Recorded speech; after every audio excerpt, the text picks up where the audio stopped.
Dalam nama Bapa dan Putra dan Roh Kudus. Amin. Marilah berdoa.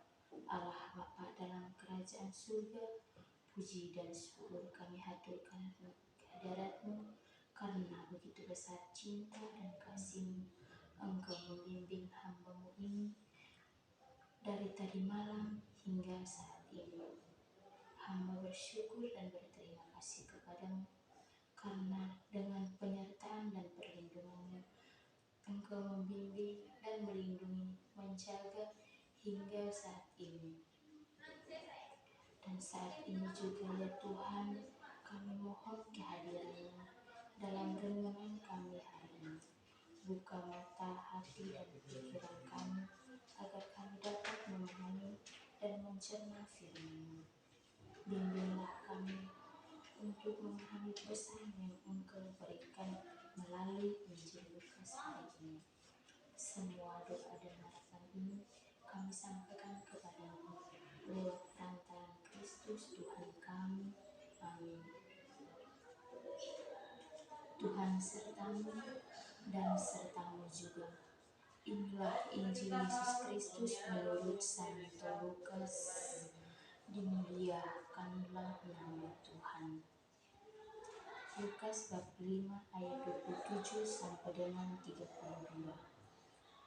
Kemudian ketika Yesus pergi keluar, Ia melihat seorang pemungut cukai yang bernama Lewi sedang duduk di rumah cukai.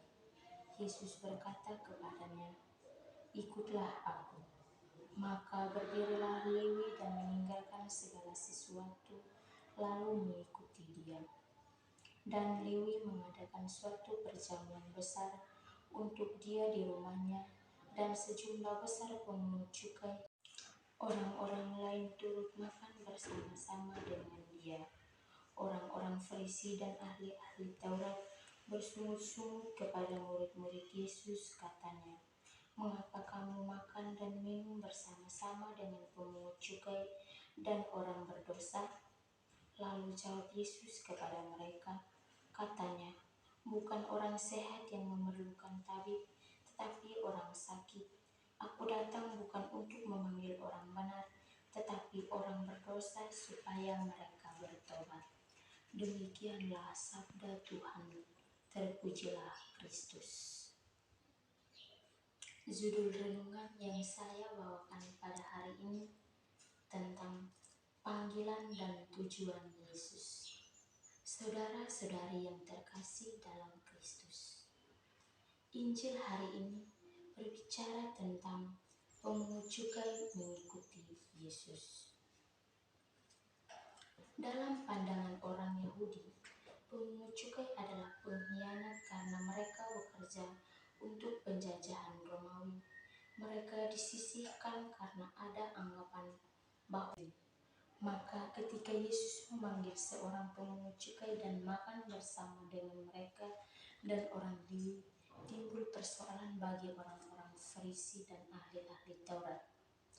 Seorang guru yang memiliki karisma yang besar seperti Yesus dianggap tidak layak bergaul dengan pemungut cukai. Dari sini kita lihat bahwa ada dua pandangan yang berbeda. Saudara-saudari yang terkasih dalam Kristus, di akhir permenungan ini, saya mengajak kita semua, kita jangan seperti orang Farisi dan ahli-ahli Taurat yang dapat memusuh yang harus dijauhi. Sementara bagi Yesus, pemungut cukai adalah sahabat yang mereka lakukan dalam kekeliruan dan perlu diselamatkan.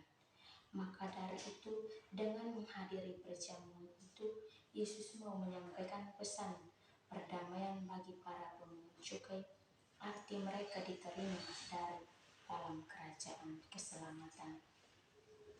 Semoga. Amin.